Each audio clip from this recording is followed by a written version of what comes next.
Hello everyone, আমি প্রিয়াঙ্কা তোমাদের সাথে নিয়ে চলে এসেছি নতুন মিনি ব্লগ।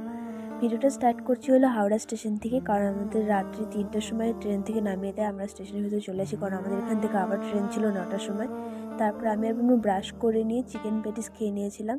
তারপর সবাই মিলে যাচ্ছিলাম হলো হাওড়া ব্রিজের নিচে গঙ্গায় দেখতে, আর কেউ কেউ স্নান করবে। তো এখানে কফি খেয়ে নিচ্ছিলাম, আর রাস্তায় প্রচুর পরিমাণে জ্যাম ছিল আর হাঁটতেও প্রবলেম হচ্ছিল। যাই হোক, আমরা হেঁটেই গিয়েছিলাম কারণ ছিল। তারপরে আমরা ওখানে গিয়ে দেখি যে এই সাইডে ছেলেরা স্নান করছিল, এই সাইডে মেয়েরা।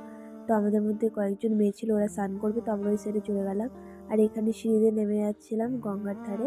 আর এখানে ভিউটা খুব সুন্দর ছিল, রাতে নাকি আরও সুন্দর লাগে। যাই হোক, আমি এখানে একটু জল ছিটিয়ে নিচ্ছিলাম, স্নান তো করবো না, একটু পুরোনো।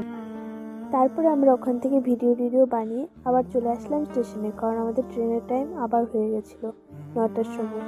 তো আমরা ট্রেনে উঠে পড়ি, আর এখান থেকে ট্রেনে উঠে আমি ঘুমিয়ে গেছিলাম, আর ঘুম থেকে উঠে প্রচুর শরীরটা খারাপ লাগছিল, কারণ টায়ার্ড ছিলাম সেই কারণে। আর স্টেশন থেকে আমাদের কিছু খাওয়ার নিয়ে ওঠা হয়েছিল, সেটাই আমরা এখানে খেয়ে নিচ্ছিলাম। আর মামি এখানে আমাকে বেড়ে দিচ্ছিল।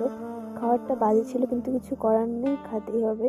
আর খেয়ে দিয়ে সবাই ঘুমিয়ে পড়েছিল, আর আমি যেহেতু ফার্স্টে ঘুমিয়ে নিয়েছি, তাই এখানে বোনকে ডিস্টার্ব করছিলাম। আর মিনিমাম 10 ঘন্টা আমরা ট্রেনে বসেছিলাম, আর প্রচুর বোরিং, মানে কি বলবো একটা।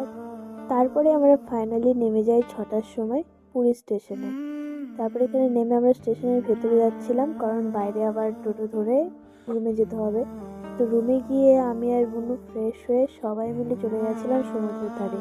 আর এত যে জার্নি হয়েছে, সমুদ্রের ধারে এসে মনে হচ্ছিল যে না, জার্নিটা করা একদম সফল হয়েছে। তো ভিডিওটা এটুকুই। ভালো লাগলে লাইক কমেন্ট করে দিও, আর সাবস্ক্রাইব করে পাশে থেকো। সবাইকে টাটা।